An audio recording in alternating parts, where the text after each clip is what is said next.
हळद रुसली कुंकू हसलं ह्या मालिकेच्या आजच्या भागामध्ये दुष्यंत आणि कृष्ण जे असतात ते इकडे या आपल्या कृष्णाच्या माहेरी चाललेले असतात. दोघे गाडीमध्ये असतात. तेव्हा दुष्यंत या कृष्णाला बोलतो की काय ग, तुझी बहीण आपल्या लग्नाला आली नव्हती का ग? असं दुष्यंत जेव्हा या कृष्णाला बोलतो तर कृष्णा बोलते की नाही नाही, अहो दुष्यंत सरकार, ती आपल्या लग्नाला आलीच नव्हती. त्यावर दुष्यंत बोलतो की असं कसं ग, तुमच्या घरातलं लग्न तुझ्या तुझी बहीण लग्नाला यायला हवीच होती ना आपल्या. असं पण जेव्हा दुष्यंत आपल्या कृष्णाला सांगत असते त्यावेळेस इकडे आता कृष्णाने सर्व काही लहानपणीच्या ज्या काही आठवणी असतात आपल्याला खरोखर या बाबांनी कशा प्रकारे उचलून आणलं आणि मी जेव्हा या घरात कशी आले हे सुद्धा घडलेले सर्व क्षण जे आहे ती कृष्णा या दुष्यंतला सांगत असते आणि दुष्यंत सर्व काही ऐकत असतो. तिकडे ही पूजा जी आहे ती घरात असते.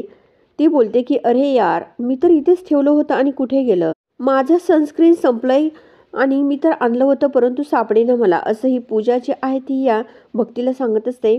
भक्ती बोलते की अगं गावच्या दुकानातून घेऊन ये ना मग सनस्क्रीन. तेव्हा इकडे पूजा बोलते की अगं गावामध्ये दुकानात सनस्क्रीन काय असते हे सुद्धा माहीत नसेल त्यांना आणि माझा जो काही ब्रँड आहे तो तर मिळणारच नाही. असं पण इकडे ही पूजा जी आहे ती भक्तीला बोलते. भक्ती बोलते की तुला कुठली क्रीम आहे ना ती पाहिजे मला सांग, मी तालुक्याला गेले तर घेऊन येईन. त्यावेळेस इकडे पूजा थोडीशी हसते. तेव्हा इकडे ही भक्ती बोलते की अगं तुझे केस कसे झालेत बघ, मी तुझे केस चांगले विचारून देते बरं का. तेव्हा इकडे ही पूजा बोलते की अगं चांगले आहेत माझे केस, काय झाले माझ्या केसांना. तर भक्ती बोलते की चल पूजा, मी तुझी इतक्या दिवसामधून सेवा करते, चल इकडे. असं म्हणत इकडे भक्ती तिला रूममध्ये घेऊन जाते. तेवढ्यामध्ये इकडे ही पूजा जी आहे ती समोर बसते आणि भक्तीचे आहे तिचे केस पाठीमागून विचारत असते. तेव्हा इकडे ही पूजा बोलते की अगं तुझं डोकं नेहमी शांतच नसतं, काही ना काही चिडचिड तुझ्या डोक्यात सुरूच असते, डोकं थोडं शांत ठेवीत जा, एवढं झालं तरी काय. असं भक्ती ही पूजाला बोलत असते. अगं ह्या अगोदर तू मला मनातल्या सर्व गोष्टी सांगायची ग, परंतु तू आता एवढ्यामध्ये मला काहीच सांगायला तयार नाही ग. असं ही भक्ती जी आहे ती पूजाला बोलते. त्यावर पूजा बोलते की नाही नाही, अगं तसं सांगायला काही नाहीच आहे, तर काय सांगू. त्यावर इकडे भक्ती बोलते की बरं जाऊ दे, नको सांगू. परंतु पूजा मला अजून एक म्हणायचं, एक सांग ना गं मला तू, तू एवढी सुंदर आहेस, शिकलेली आहेस, अगं मला एक म्हणायचं, तुझ्या आयुष्यात कुणीतरी आहे की तू सिंगलच आहेस. तेव्हा इकडे पूजा बोलते की अगं छे, तू काही पण कसे प्रश्न विचारते गं. तेव्हा इकडे भक्ती बोलते की तू खरं बोलतेस का. तेव्हा इकडे पूजा बोलते की हो, मी का खोटं बोलू. मग तुला काल कुणाचा कॉल आला होता गं. असं जेव्हा भक्ती पूजाला विचारते, आता इकडे ही पूजा काहीच बोलायला तयार नसते, कारण या भक्तीने तिला रंग्यात पकडलेलं असतं. दुसरीकडे कृष्णाची आहे ती दुष्यंतला बोलते की जेव्हा मला माझे बा घरात घेऊन आले त्यावेळेस पूजा जी आहे तेव्हा माझा खूप रागराग करायची आणि त्यानंतर ती गावी गेली आणि ती तिकडे गावी गेल्यावर ती तिकडेच राहिली. तिने इकडे पुन्हा येणारच नाही अशी शपथही घेतली होती. परंतु मी आणि भक्ती आम्ही दोघी एक मन मिळावूपणाने राहायचो. आमच्या दोघींचा खूप विचार आहे भक्तीचा आणि माझा. आता पूजाला वाटलं असेल लग्न करून ही बॅद निघून गेली म्हणून ती आता घरी आली असेल. असं पण इकडे कृष्णा बोलत असते. तेव्हा इकडे दुष्यंत बोलतो की म्हणजे तू एवढं झालं आणि अशा मुलीला भेटायला चाललीस. असं पण दुष्यंत बोलत असतो.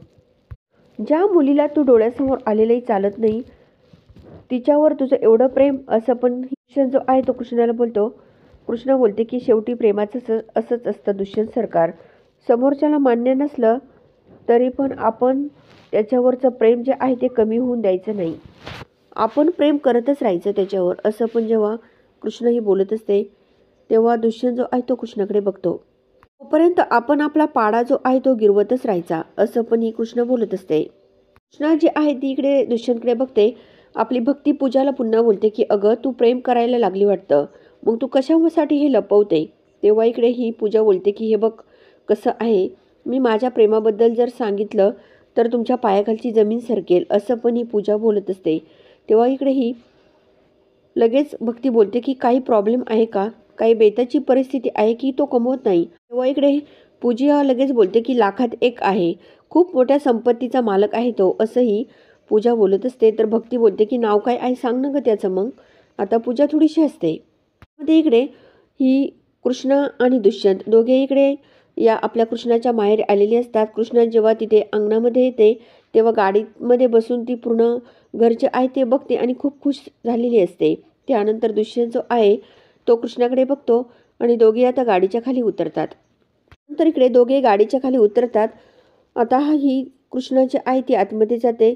त्यावेळेस इकडे दुष्यंत बोलतो की तुझं बोलणं झालं की गाडीमध्ये बसायला ये.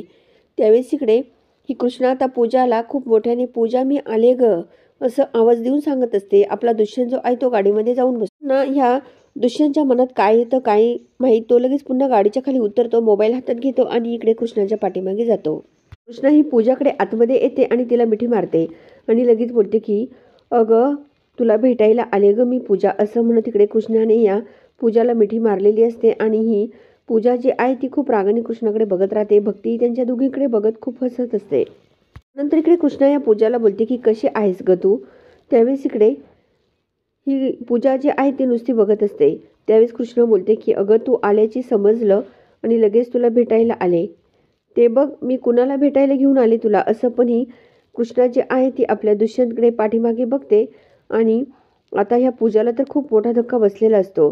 कारण ही गौतमी म्हणजे आपल्या ह्या कृष्णाची बहीण हे आज सत्य दुष्यंतसमोर आलेलं असतं. तेव्हा दुष्यंत जो आहे तो पूजाकडे एकदा चांगला बघतो आणि त्याला कळतं की ही तर गौतमी आहे. आता तर ह्या दुष्यंतच्या पायाखालची जमीन सरकते. आता या भक्तीला आणि कृष्णाला काही माहीत नसतं. फक्त गौतमी आणि दुष्यंत यांच्याच दोघांच्या मनाला सर्व काही सत्य माहीत असतं. कारण दोघांचं एकमेकांवर प्रेम असल्याचं सत्य दोघांना माहीत असतं. तर इकडे ही पूजा जी आहे ती दुष्यंतकडे बघते. त्यावेळेस इकडे पूजाने सर्व जे काही इतक्या दिवस खोटं सांगितलेलं असतं ते सर्व आज दुष्यंतला समोर दिसत असतं. दुष्यंतला आपण गौतमीला काय बोललो होतो की तू माझा भूतकाळ आहे हे सुद्धा सर्व क्षण आठवतात. कृष्णाला तर आता काय करावं ते सुचतच नसतं. तिला खूप आनंद झालेला असतो. तेवढ्यामध्येही आपली भक्ती जी आहे ती बोलते की अगं आई बघ ना तुझे जावई बापू आलेत असं. पण भक्ती आपल्या आईला आवाज देऊन बोलत असते. आता दुष्यंत आणि पूजा दोघे खाली बघत असतात. कृष्णा बोलते की थांब मी आता आईला घेऊन येते. त्यावेळेस इकडे ही कृष्णा लगेच आईला बोलवायला जाते. आता ही भक्तीची आई ती बोलते की दाजी मी आलेच आतमधून. इकडे ही भक्ती आतमध्ये जाते. आता पूजा आणि दुष्यंत दोघे एकमेकांकडे बघतात. तेवढ्यामध्ये इकडे कृष्णा बोलते की अहो दुष्यंत सरकार. तेवढ्यामध्ये इकडे ही सावित्री तिथे येते आणि बोलते की अहो दुष्यंत सरकार तुम्ही इथे आले. अहो चक्क तुम्ही आमच्या घरी आले असं सावित्री बोलत असते. तुमचं स्वागत बरं का आले तर ह्या आमच्या छोट्याशा झोपडीत. सावित्री लगेच या दुष्यंतला बोलते की अहो बसा ना. तुम्ही बसायला तर टाकायचं ना त्यांना. भक्ती तुझ्या दाजींना तर तू चांगली ओळखते मग त्यांना बसायला का नाही टाकलं. तेव्हा इकडे ही आपली कृष्णा हसत असते. त्यानंतर इकडे आता भक्ती बोलते की आता दुष्यंतची धाकली साली जी आहे ना तीच दुष्यंत सरकारांना ओवाळल असं. पण इकडे ही आपली भक्ती बोलत असते आणि ती या पूजाला या आपल्या दाजीला ओवाळण्यासाठी सांगते. त्यावेळेस भक्ती बोलते की अगं तू अशी काय बघतेस ओवाळणं दाजींना असंही भक्ती बोलत असते. इकडे कृष्णाची आई ती पूजाला बोलते की पूजा हे माझे अहो दुष्यंत रांगडे पाटील आणि दुष्यंत सरकार असं. पण कृष्णा आता या आपल्या बहिणीची ओळख जी आहे ती दुष्यंतला करून देत असते. दुष्यंतला बोलते की ही आई पूजा कल्हापुरे माझी बहीण आहे बरं का असंही आपली कृष्णाची आहे ती दुष्यंतला बोलते. या पूजाच्या हातामध्ये ते औक्षण करण्याचं ताट भक्ती देते. आता भक्ती बोलते की जा आणि ओवळ दाजीला. तुझं लग्न पहिल्यांदाच झालंय. तू जा आणि दाजीच्या जवळ उभी राहा. दोघांना जोडीने ओवाळीन ती असं म्हणत इकडे कृष्णा आता आपल्या दुष्यंतच्या जवळ उभी राहते आणि पूजाची आई ती हळूच कृष्णाकडे बघते. जो आहे तो खूप रागाने या पूजाकडे बघत राहतो आणि पूजा आता या दोघांचं औक्षण करणार असते. खूपच खुश असते कारण कृष्णाला काही माहीत नसतं आणि ह्या पूजाने आता ह्या दोघांचं औक्षण केलेलं असतं. दुष्यंत खूप रागाने त्या पूजाकडे बघत असतो. ही पूजा जी आहे ती वर बघायला सुद्धा तयार नसते. की दाजी तुम्ही इथे बसा आम्ही तुम्हाला फराळ खायला घेऊन येतो असं पण भक्ती बोलत असते. गौतमीचा चेहरा सुद्धा खूप पडलेला असतो. कृष्णा बोलते की अहो दुष्यंत सरकार तुम्ही असे गप का उभे राहिलेत काही झालं का असं पण कृष्णा बोलत असते. तेव्हा दुष्यंत बोलतो की नाही नाही काही नाही मला वाटतं मी निघतो आता तू थांब असं. पण दुष्यंत या कृष्णाला बोलतो बहीण खूप वर्षांनी भेटली आहे तुला टाईम स्पेंड कर सर्वांसोबत. मी तुला पुन्हा घ्यायला येईल. तुझं झालं की मला फोन कर मी तुला घ्यायला येईल असं पण हा दुष्यंत कृष्णाला बोलतो. पूजा जी आहे ती कृष्णाकडे बघते आणि दुष्यंतकडे बघते. तेवढ्यामध्ये इकडे हा दुष्यंत जो आहे तो लगेच घराच्या बाहेर पडतो. भक्ती खूप या दाजीला दाजी दाजी थांबा असा आग्रह करत असते. अहो तुम्ही पहिल्यांदाच आले सासरी, असं कसं लगेच जाता तुम्ही, असं भक्ती दुष्यंतला बोलत असते. तर पूजा ही दारात येऊन उभी राहिलेली असते. तर सावित्री बोलते की भक्ती बरोबर बोलते. अहो तुम्ही आज पहिल्यांदाच आलेत आमच्याकडे लग्नानंतर, जेवणच करून जा की, असंही सावित्री बोलत असते. तेव्हा इकडे दुष्यंत जो आहे तो बोलतो की नाही नाही नको, मला टाईम होतोय. तेव्हा इकडे कृष्णा बोलते की अहो एवढे सर्वजण तुम्हाला आग्रह करतात तर थांबा की, असं कृष्णा दुष्यंतला बोलते. दुष्यंत बोलतो की आपण जेवण करून निघूयात एकत्र, चालेल ना? तर कृष्णा हळूच हो असं बोलते. तेव्हा कृष्णा बोलते की अहो चालेल काय, चालेलच, असं कृष्णाही दुष्यंतला बोलते. हेच इकडे आता ही कृष्णा जी आहे ती आतमध्ये पाणी आणण्यासाठी जाते आणि दुष्यंत जो आहे तो समोरच्या बेडवरती बसतो. इकडे दुष्यंत आता पाणी पित असतो. सावित्री इकडे तिकडे बघत असते, पूजाही बघत असते. तर इकडे भक्ती बोलते की पूजे तू इथे बस दाजीसोबत गप्पा मारत, तोपर्यंत कृष्णा आणि मी स्वयंपाक करते, असंही भक्ती या पूजाला बोलते.